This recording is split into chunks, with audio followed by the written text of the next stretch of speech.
morning, and we have a very interesting panel which comprises of developers, which also has marketeers, which has the finance guy, and also a chartered accountant and a RERA practitioner. So I think it's going to be a healthy discussion which will encompass, from various perspectives, and it's going to be a multi-pronged discussion. Uh, what I would request is that whatever questions you'll have, we'll also take up live. So after the panel is over, we'll take up a couple of questions, and at that point, we'll encourage live interaction with the panelists as well. Real estate after the onset of the pandemic has been extremely interesting times. There was an era where virtually there was blank, no one was able to visualize. It was just crystal ball gazing, series of webinars happened, government sprung into action, and suddenly you had a slur of incentives, stamp duty waiver, premium reductions, all thrown into the industry, which really helped revive not only the real estate sector, but also the economy overall. The success model of Maharashtra has been emulated by multiple states nowadays. I would move to the first question, which is around post-pandemic from your area of practice.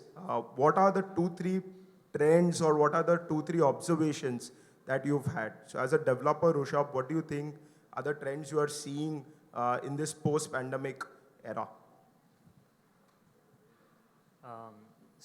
Hi, good morning, everyone. Pleasure to be here.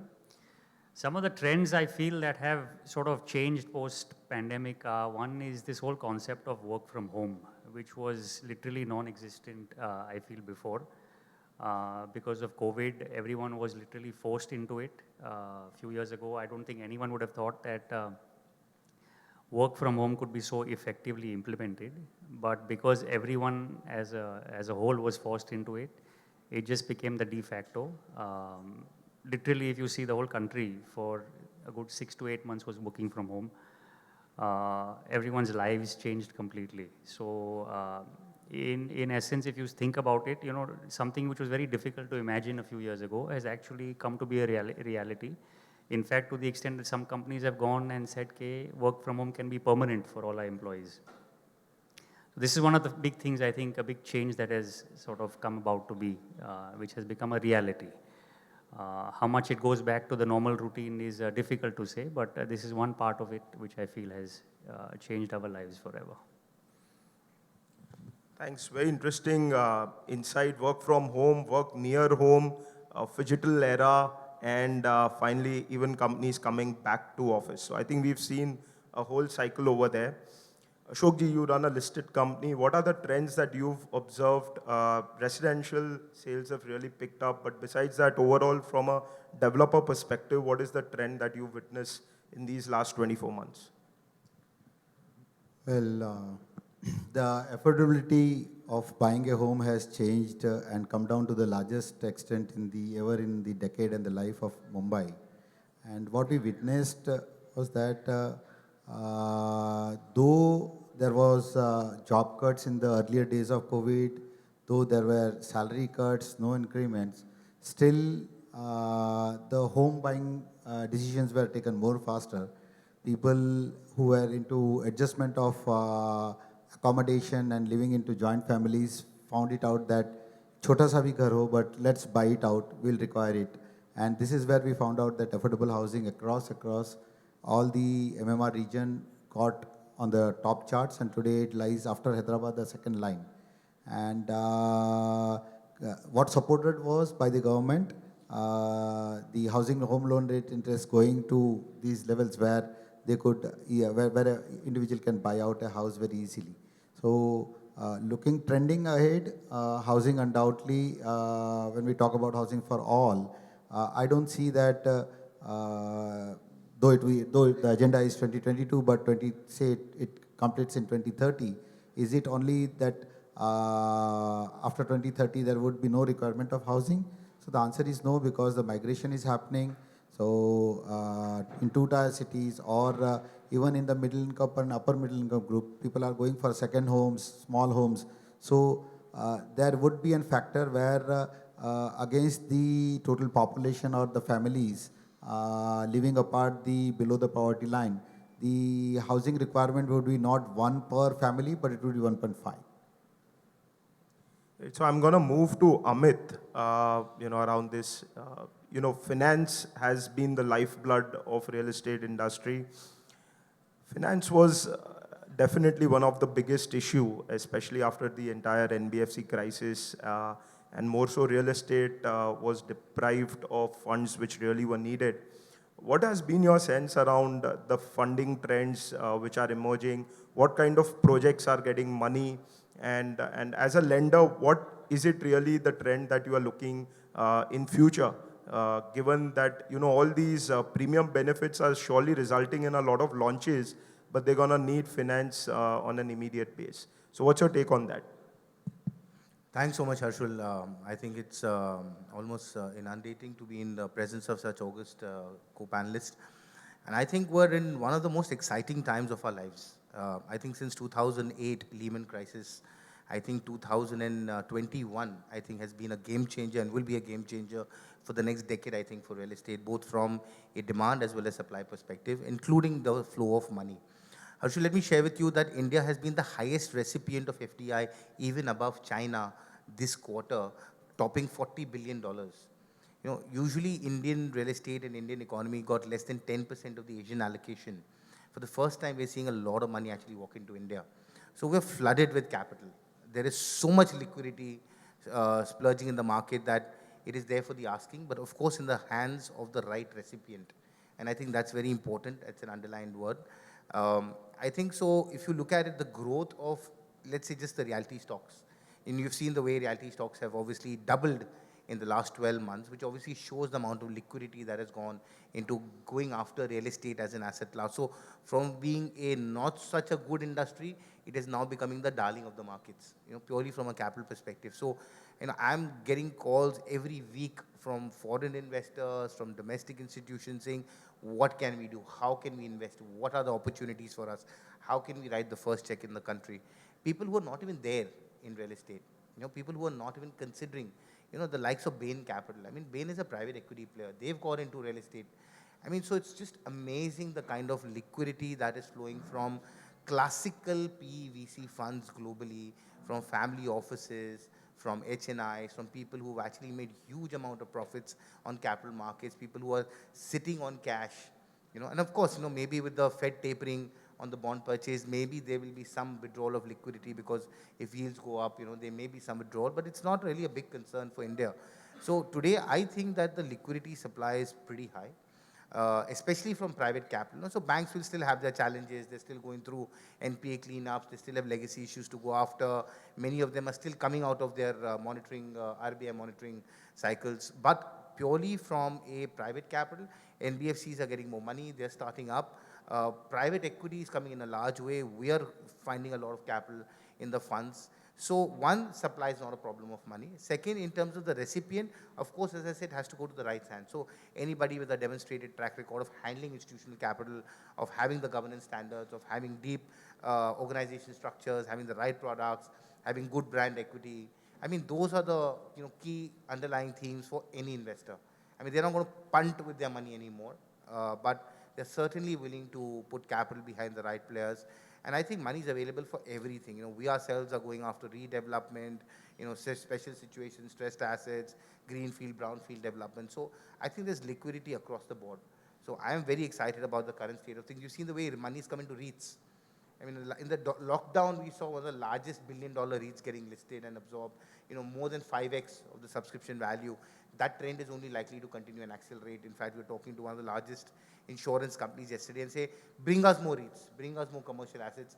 There's so much money available for REITs, for buying into commercial assets that, it's not funny. So despite the fact that there is a defensiveness about commercial asset class because of work from home or work from, or digital or whatever else you describe, I think there is no dearth of capital in actually going out and buying real estate assets, including commercial assets, and building them out as well, because people do believe that normalcy will resume. And of course, the footprint and the configuration may change a bit, but clearly there's a lot of money there as well. So, I mean, we've seen warehousing, we've seen every asset class you talk about. I don't think capital is a constraint, but yes, I think the capital is going to be availed by maybe 30% of the developers in the country. 70% will struggle. And then those 70% have had legacy issues, have had start-stop issues, had credibility issues, do not have a sense of continuity of business. Maybe they're trying to finish a couple of projects and don't know what they're going to do in the future. The next generation is not coming in. So those 70% may not really be serious contenders. But I think for the top 30%, I don't think there's a concern. Oh, that's great insights. Consolidation is clearly the sign of any industry looking to go organized. And that's really on a very positive note coming from a lender and especially looking at the finance situation. So I'm going to move next to Harish.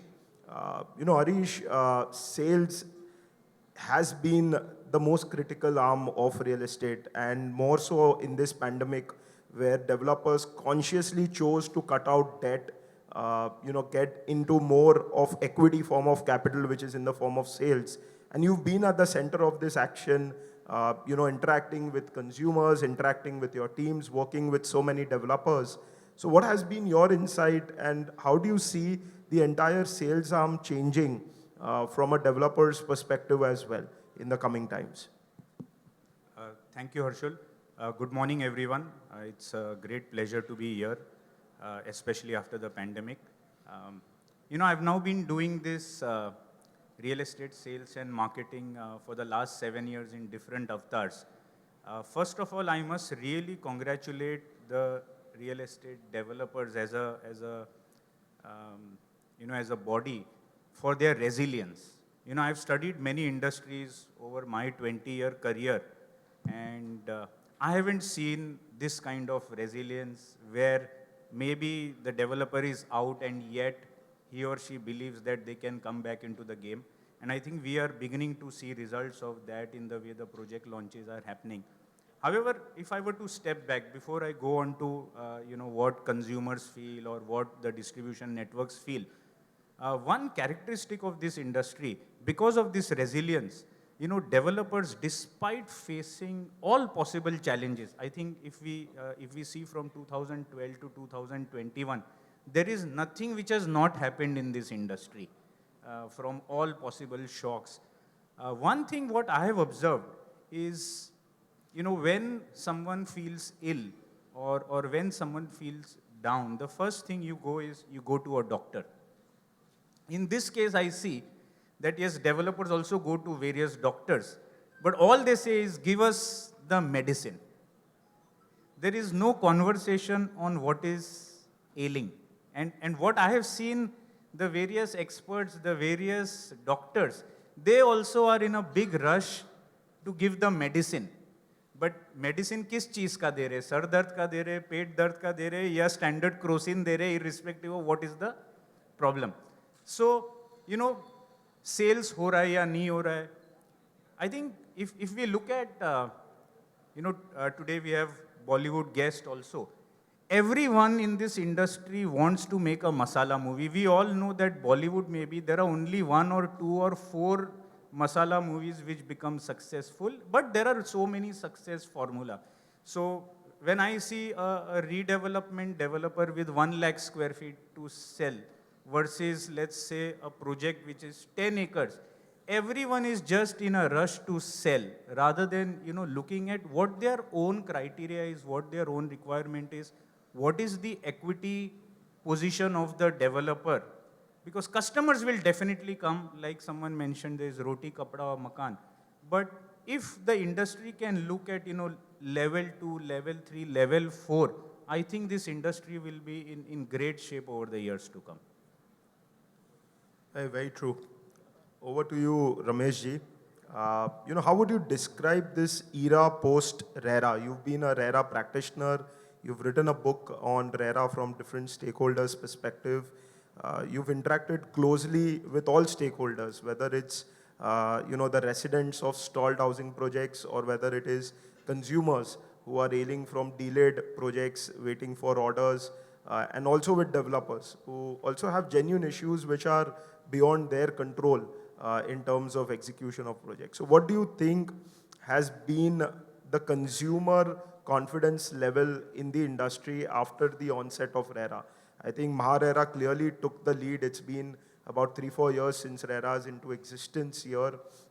And we have the highest level of practice in RERA, even in terms of project registrations. So what do you think is the consumer sentiment here? Because more and more what we hear is that people want to buy ready possession. People do not want to buy under construction. People dread under construction.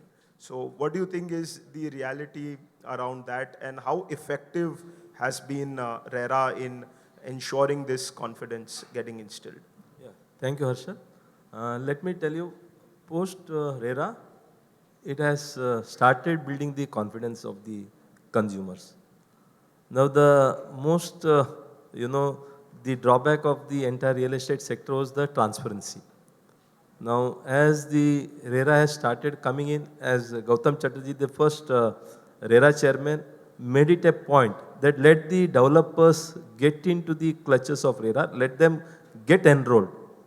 So therefore, we have seen more than 30,000 projects registered in Maharashtra as against 65,000 projects across India. That means more than 40%, 45% projects of India are registered with MahaRERA. That also shows the willingness of the promoters to come and get enrolled and give the delivery. That is more of a governance. They are also welcoming this move. So having said this, yes, these are the initial years. There are certain issues, and the issues are nothing to do with the RERA. It is all related to the legacy issues. Now, when I'm talking about legacy issues, yes, there are many projects which were not having the OC, where there were so many planning constraints, change of the planning authorities from in CIDCO area. We know Naina has taken over. Earlier there was, CIDCO, maybe town planning authorities. So when there are so many challenges which was going on for the last 10 to 15 years, that legacy the RERA is trying to absorb. Yes, the reports are there, more than 3,300 odd projects are lapsed. They have been called as blacklisted. Now the challenge was that, yes, being in the initial year, the compliances or how to do the things, they were not aware. Now I think market is picking up. Your take is right, that yes, people are moving, instead of going for an under construction, they are also thinking of getting into what is known as completed project. Now again, if you are going for a completed project, the cost is also going to be huge, and you will not get the facility for staggering payment.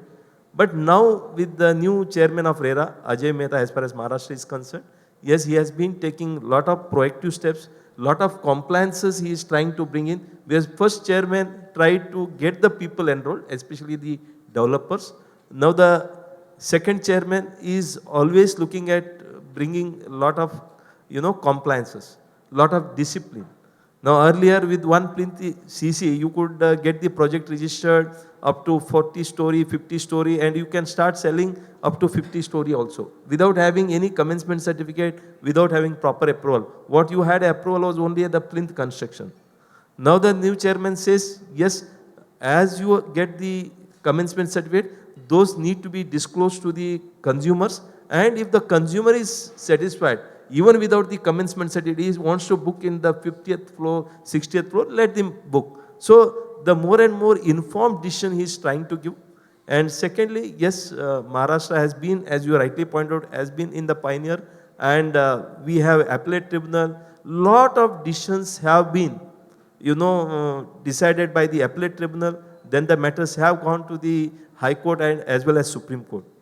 You may be knowing that in India, Mamata Banerjee, of course West Bengal, which is an odd man, and she had refused to accept RERA. But the Supreme Court had nothing doing.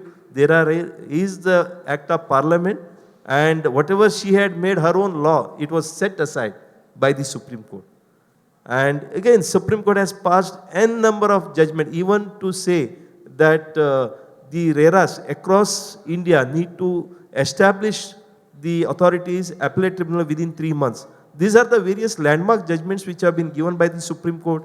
And of course, again, we had a very landmark judgment in Maharashtra, that is Bombay High Court, wherein around 40 developers had challenged the RERA. Constitutional validity of RERA was challenged.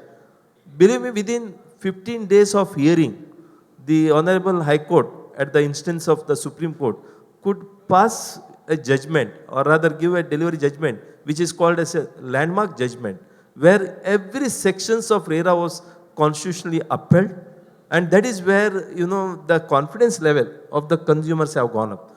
Today, the consumers need, the rather developer need to be very conscious, and he has to decide what is the date of delivery that I am going to give. And once you commit that particular date of delivery in the agreement, and then you cannot go back. That is the triggering point. The moment you don't deliver on that particular date with the occupation certificate, from that day onwards, you are liable to pay the interest at the rate of SBI plus 2%, marginal cost of lending rate of SBI plus 2%. That is not on the amount which you have not spent. On the amount, entire amount received from the consumer, you have to pay the interest. You imagine the situation. And of course, if you don't complete the project within the given time frame, maybe 3 years, 5 years, thereafter the RERA will take over the project, and then they will facilitate the consumers to get the project completed. Or they may appoint a competent authority. That means you are going to lose the business which you have set up. So therefore, even the developers are taking it serious. Yes, now there will be, as you has rightly pointed out, Amit, I suppose he has rightly pointed out, now there is going to be serious players. The players who, I don't want to say, because people wanted to make money out of real estate business. Everybody was thinking that this is the business which anybody can do with a few lakhs or crores of rupees. And if you have a land parcel, yes, you will be able to get some promoter on the board and do the business. Now that era has gone. Now there is only a serious players who will come, and because of this regulatory system, the inflow of FDI or external commercial borrowing and institutional funding all have started. In fact, stress fund, where we are talking about 25,000 crores, which has been given only to the RERA registered project. And there are going to be a lot of incentives which is going to be coming to the RERA registered project. Recently, you must have known that now the developers, if it is a RERA registered project, then the developers, by sitting at their home or rather office, they will be able to do the registration of a agreement. They don't have to go to the sub-registrar's office, put it in the queue, then of course manage the system there. Now you manage the system in-house. That means you get the customers, give them a royal treatment, and get the agreement. The way live and license agreement can be registered now online anywhere. Same way, now agreement can be registered sitting at your home. And that is because it is a RERA registered. Now, unless until the project is registered, you are not getting fund. Whether any institution. I am also a promoter of a housing finance company for the last 25 years. We are having a Swagat Housing Finance Company, which is looking into affordable housing. Even almost 100 housing finance companies or all the banks, they have made it a clear understanding and policy decision. Unless until the project is RERA registered, absolutely there is neither to loan to an individual who is buying a house in that project, unregistered project, or even a project loan, whether it's a construction project loan or whatever it is not being given unless until it's RERA registered. So that means it is an era which is in the initial year of, maybe we have completed 4 years, but in next 10 years, you will see the power that SEBI has, the same it will come. We had an interaction about few days back with the latest chairman, Ajay Mehta. He said, Mr. Prabhu, we are here to make the system robust, and we want to, come at a level of SEBI. And that is the wording of Ajay Mehta. He said, we want to bring the RERA, Maharera, to the level of, SEBI. And therefore, you can understand. Now, I don't have to tell you how the SEBI as a regulator has taught lessons to various unscrupulous, capital people who are driving. So that is how he wants to teach a lesson to the, promoters, unscrupulous promoters. So therefore, I am sure in days to come, customers' confidence is going to go up, and only serious players will be there. And whatever legacy is there, that is the cleaning up, which has started with because of the IBC, Insolvency Bankruptcy Code. Yes, that has taken up a route. Then GST has taken some people out. And now RERA also has taken out some, unscrupulous people or who are not a serious player, who are just coming for making money. I think there is a very good future if you are able to survive. the developer for next 3 to 5 years, I think they will make good, I would say the growth and stability in their own area. Thank you.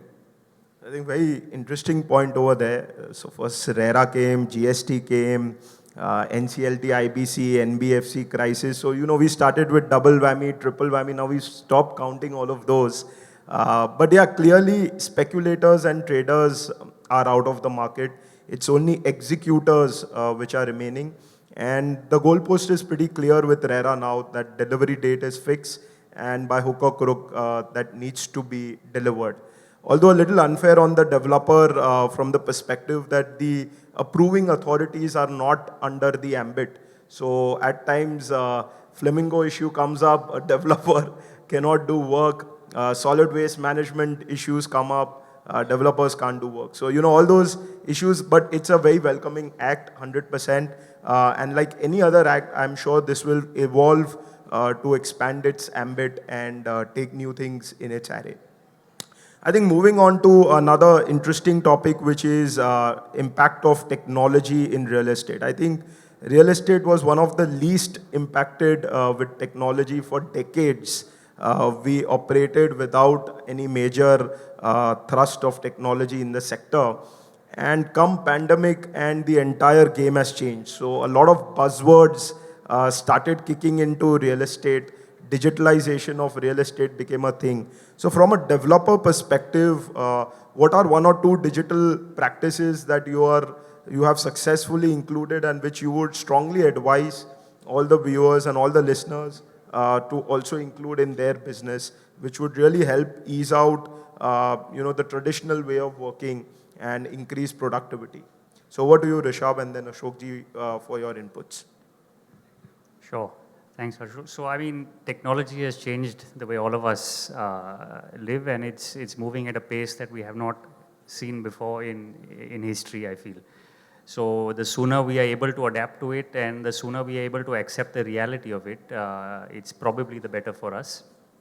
I would sort of broadly segment it into three different parts in my view in terms of technology.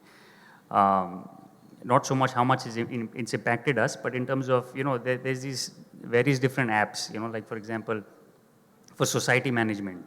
Now, who would have thought 3 years ago that, all your society related issues are all managed online? There's apps like MyGate and Apna Complex, for example, where literally everything from billing to security to housekeeping, all that is all migrated online.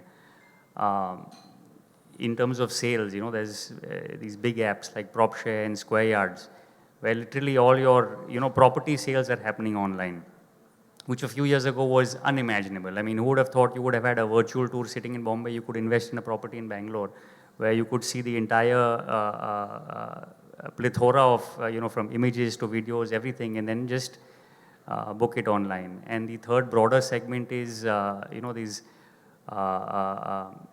technology enhanced websites like PropShare and Strata, where you can invest or you can be a part owner in a commercial rental yielding asset.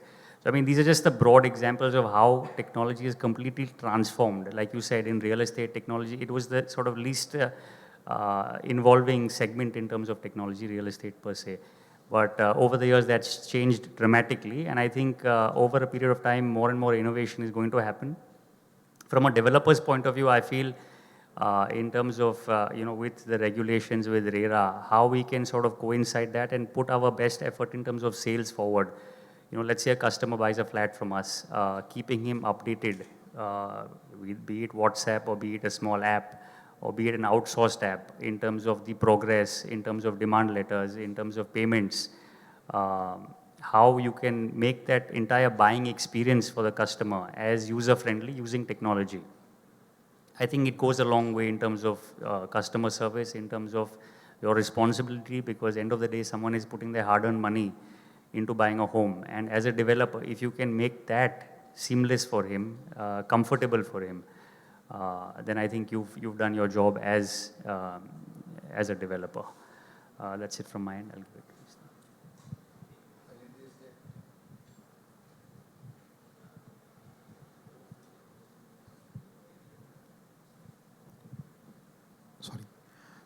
you. Well, in this jet age, the technology is moving very fast, and this has helped out real estate. Informations बहुत easily available है लोगों के लिए, and they can map, compare rather than earlier days. So especially sales was the first thing which had adopted technology to this larger extent. And now services part of from the real estate sector, maybe people would be moving out in this direction. If I say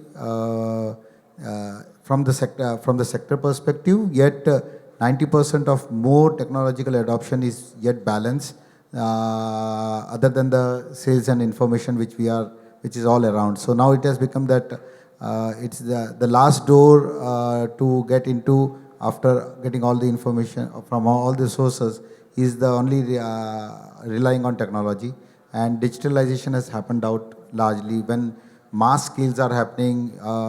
You don't know the client. You want the client to get in a very jet speed to the product. The digital marketing, the digital medium has helped out a lot in explaining the product, in getting the informations, etc.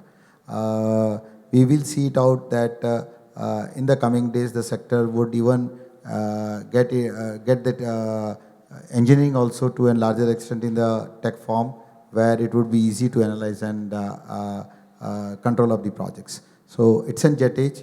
It's a mass scale of marketing happening, reaching out to people whom you don't know. For the people also to reach out to many products which is available in the market, it will help out a lot. So I have a slightly different question for you, Amit.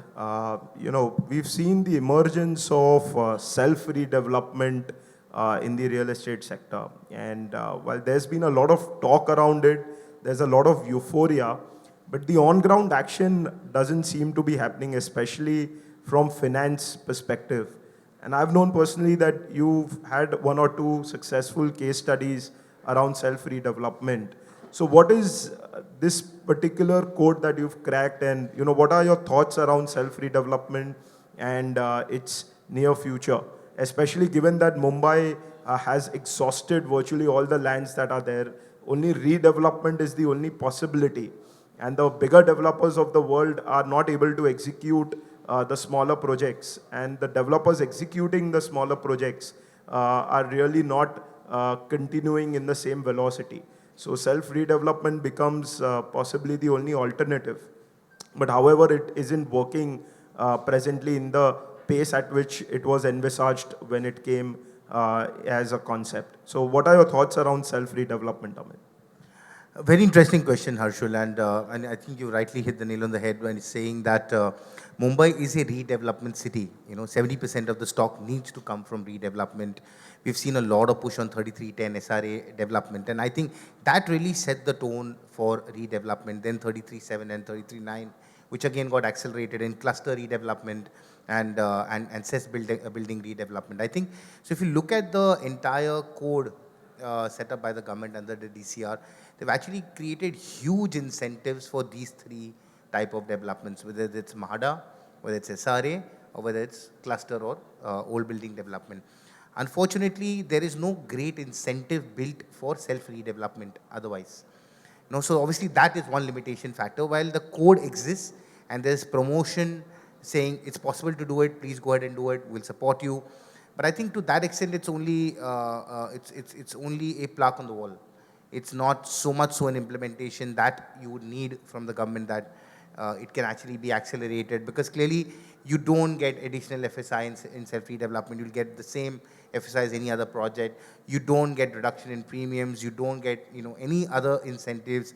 So really speaking, what others can get, a self-redevelopment project doesn't get. Which also really means that somebody who wants to do it has to actually find the means to do it themselves. Now, society members may not have the means to do it themselves, right? So whether it's paying for rent, paying for their own accommodation, paying for the corpus, paying for some of the other things. So I think those are inherent challenges as to how a society is going to go and self-redevelop, given its means, given its understanding, and on the lack of any incentives. So those are the constraints. And having said that, I think there's a huge opportunity too, and I think the opportunity really is because of this 50% premium reduction. I think one of the larger constraints in redevelopment was there was no margin left for developers. I think between 2010 and 2014, we saw a huge amount of people go out and start getting into self-redevelopment or development or society development, signing projects all over western suburbs.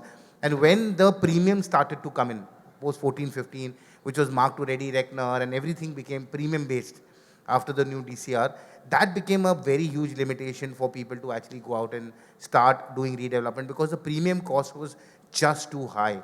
And just that fungible was not enough, free fungible for the existing occupiers. So I think it became economically unviable.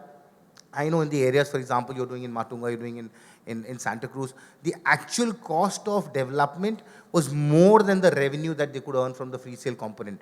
Because one, the prices had softened, okay, and the second is that the costs have gone up astronomically. And the expectations of the occupiers was also very high. Yeah, I want 40% more, I want 50% more, I'm staying in 400, I want 1,000 square feet.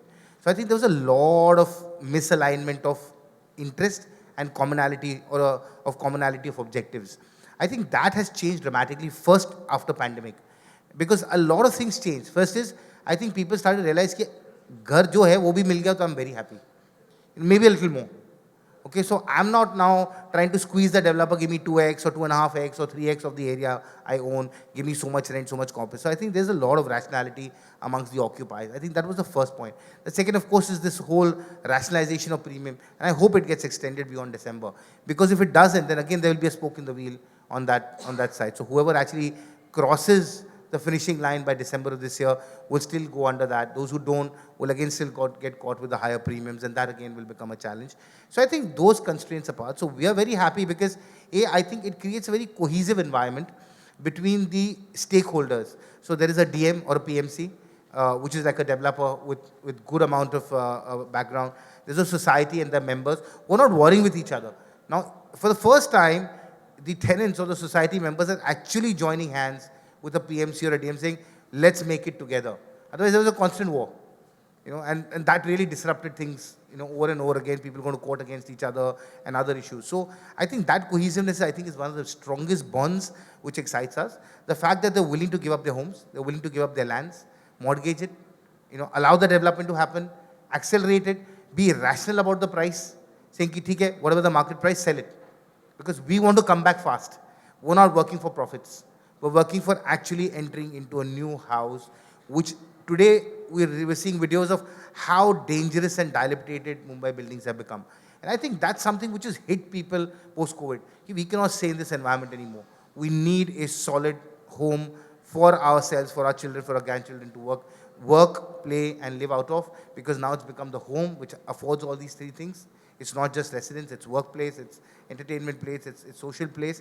So I think that has become a very important factor. So projects which have these elements, where the society is aligned, they've got a good PMC or a DM, where they're willing to come together, 100% of them, and offer it, willing to contribute some part of their savings towards their rent costs, etc.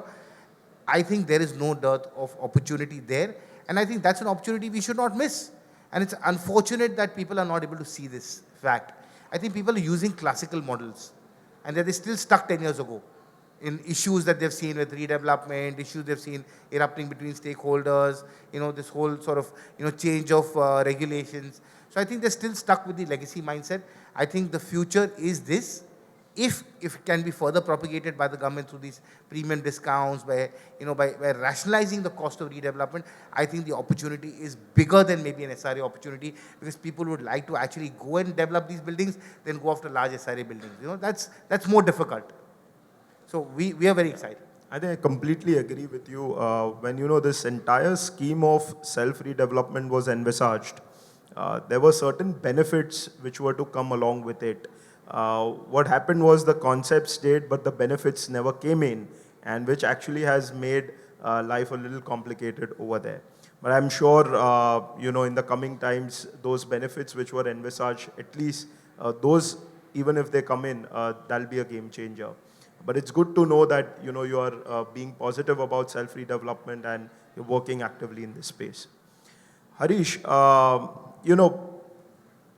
this entire digitalization of sales we heard a lot of buzzwords like artificial intelligence, drones, virtual reality, tours, etc. But for ages, it was always thought that real estate was valued because it was the real estate. So you wanted to be there, you want to feel what are the elements around the site and not rely purely on the tech part of it. At the same time, emergence of brands has become a very critical element, and it took decades to build a brand. But now with this whole social media available at your disposal, you can virtually create a brand in 3 years, or you could destroy a brand which is 3 decades old in less than a year. So, that's the power with which we are running the technology. It's a double-edged sword. What's your experience from sales perspective in the entire value chain? Because you are into market intelligence, you are into marketing, sales, all of these functions. So how has it transformed, and what do you see as the future ahead for real estate sales from technology perspective? I think it's a great question, because the next 5, 10, 15, 20 years, all of us are going to see this happening in front of us. But before I answer this, let me just take back maybe 5, 10 years back, like how Mr. Prabhu mentioned about how SEBI has become a very strong regulator, and bulk of my career earlier was in financial services. Today if you want to buy a 10,000 rupees mutual fund, before you buy, there are 10 advisors who come to you with the brands, with the mutual funds, who are the right players. And moment you've bought, from the same evening, you start getting emails. There is an app where you can track your 10,000 rupee investment without asking for anything. Now let me come back to the home buying purchase. Here we are talking of people investing, not just investing their hard-earned money, but taking 4x leverage, which is the home loan. And we are in an industry where once that person has bought, he is left on his own to figure out chavi kab milega. So if I look at the real estate industry and technology, there is a lot of progress which has happened at the point of purchase or to search the customer, because I think that is what gets the money. But it's interesting, you also mentioned about brands. And brands get built when they deliver on their promises and not on promise. So I think we are in the first stage where technology is being used to convey the promise. So which is social media, which is to get the customers. So today, if you see, the homes have become tech enabled. The sales lounge or the actual homes, there's a lot of technology. There's a lot of virtual reality, but all this is in showing the promise. What I see so now for instance, today 60 to 80% of homes are sold through brokers or property agents. Now they've also come under RERA, but there we have seen very little of technology. Those brokers or those distributors are still not linked to the product owner, which is the developer, or to the customer. So some part will move there. And then the most important part, which is the actual brand building or the brand development, which is, because this is a product where the purchase or the payment is made over a 3-4 year period. So I see a lot of technologies have got built in terms of collecting of that money, but not in terms of actually servicing that customer. So what we are seeing is the phase 1 has got developed very nicely, which is where in chasing the customer, a lot of technologies have got built. I think this industry will evolve to, putting technology at the distribution end, and then the holy grail of all businesses, which is how do you own the customer, or how do you create the brand, which is, what kind of sales or after sales and in this case, after sales is not actually after the house is delivered, but from the point of purchase till the point of delivery. I would count after sales as that for this industry. So there I think we will see a lot of technology development over the years. A very relevant point, and I think CRM in practice is clearly what needs to be seen in the industry in the coming times. Prabhu sir, from RERA perspective, it's clearly plagued with a lot of legacy issues. And when RERA came, we all thought it will be a panacea for all evils that exist, and that also led to a lot of disappointment with a lot of stakeholders. Clearly not due to the progressive issues, but due to the legacy issues which were there. In terms of stalled housing projects, government gave a solution in the form of a fund which was initially about 25,000 crores. And that was supposed to be a kickstarter to revive stalled projects across India. But when clearly 25,000 crores, being real estate a capital intensive industry, is needed to revive Lower Parel, Worli, Prabhadevi alone, leave alone Mumbai city and India. And we've not seen more such funds come into, when actually the model which is thought is very perfect, it's delivered, it's a success story. But I don't see a lot more such models coming in from the finance industry to revive the stalled projects, which will actually resurrect back the consumer confidence. Because somewhere down the line, every home buyer knows someone who's burnt their fingers, and that has a sort of a domino effect.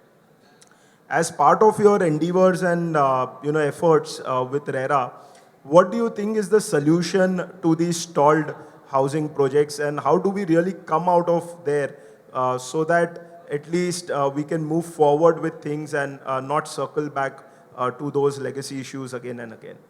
Yeah. Very good question. But let me tell you, is the only fund which was a challenge for the stalled project? The answer is no. There may be n number of reasons. It starts with the dispute between the developer and the landowner. There are issues where some unscrupulous developers have done 3 sales, 4 sales of the same flat. The funds are diversified. The projects are already mortgaged, not to one person, maybe 2 people. You have sold those, you have mortgaged, and again you have sold. So the issues are numerous. Now, yes, 25,000 crore was the initial, but there were other NBFCs which also have helped. It is not that there one of the requirement was the earlier lenders should give an NOC to get the fund, so that the first charge will remain with the new lender, which earlier lender will agree, which earlier would say that no, I don't mind losing my money, and let the new person who is coming in the last in will get the first output. It is not possible. Anyhow, having said all this, now let us come to what is the solution. Now a crisis will bring the peace, or any disruptions will bring the peace. That is the analogy which I think our chairman, RERA chairman, has used. What he did is 3,300 project, he just said it is a blacklisted. Without giving any opportunity to the builders, without calling, because as any prudent regulator, it was required for him to give at least a show cause notice, that let us understand what are your challenges, what is the issue. Instead of giving any notice or anything, he simply said that 3,300 projects have lapsed their project, so they are all blacklisted. They cannot sell the project, they cannot continue the construction, nothing can be done. That means entirely blacklisted. Now the crisis has happened. Now, of course, he has come out with recently on 24th September, he has come out with the new guideline, wherein he says, now he has analyzed, he has started analyzing what are the reasons. Now, based on the reasons, the promoters are first called in. He says, okay, if you have already got the occupation certificate, please come and tell us when you got the occupation certificate, give us this. And secondly, if you have any challenges like customers are not giving you any required consent to get the date extended, okay, come back to me. I will conduct the hearing and then I will do. So right now, each project has its own legacy issues. They are not uniform. They have got different reasons.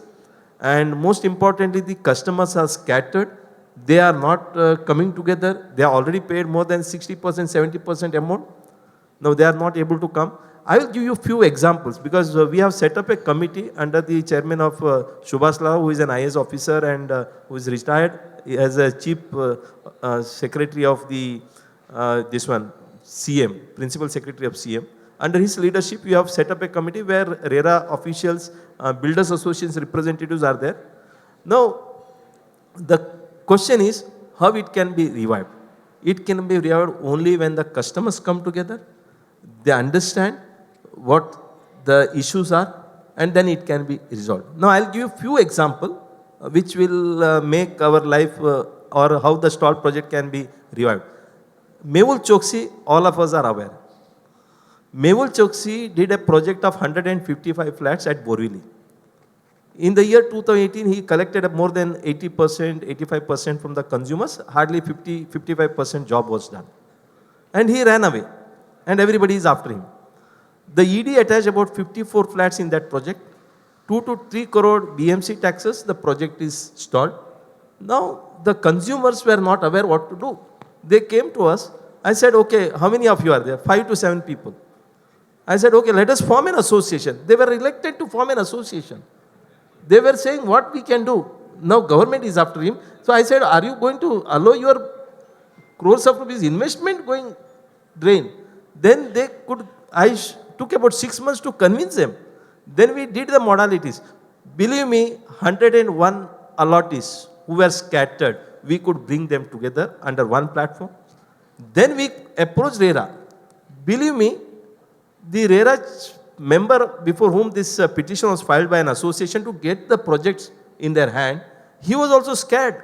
He was saying, how can I pass an order where government of India, everybody is after him, ED is all this. How can I handle this type of project? But it was, interestingly, we could convince him. Then we could involve one contractor. See, ultimately somebody has to be there to bail out. We involved one contractor where we said, 50 projects, 50 flats which are attached by ED is yours. You take over. We don't have, because each flat is costing at least, 2 to 3 crores. Let us say even 2 crores. 50 flats means 100 crores. What is the investment required? Hardly 30 to 35 crore. We said we will pump in the money. You be only a bailouter. You come, complete the project. Entire construction money, whatever is required, we allottees will put in.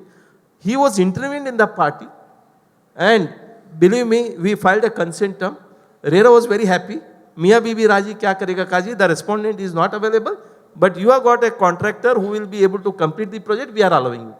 Similar thing we did about one MADA project at Ghatkopar, where the allottees were not ready, but we could convince allottees. They said, what is the money that you have to spend? About 1.5 to 2 crores. Let us put in. Because you are 30 allottees, each one we are allowed to sell out hardly 10 to 15 lakh rupees extra. You already put about 1.5 crore. Why not spend another 10% extra? To convince them becomes tough. But if the allottees come together and RERA is there to help us, and we can find out various methodologies, and we have in the last 3 years, we have been witness to more than 10 projects of different challenges.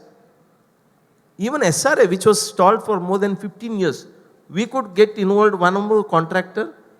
We could go up to the appellate tribunal, file a consent term. We agreed out of 600 square foot, we said, okay, even if we are ready with 450 square foot in the new project, we are happy. So 150 square foot consumers gave up. And believe me, appellate tribunal was saying, Mr. Prabhu, have you mesmerized those allottees? And they were individually called by the appellate tribunal saying that, do you understand what type of consent term you have signed?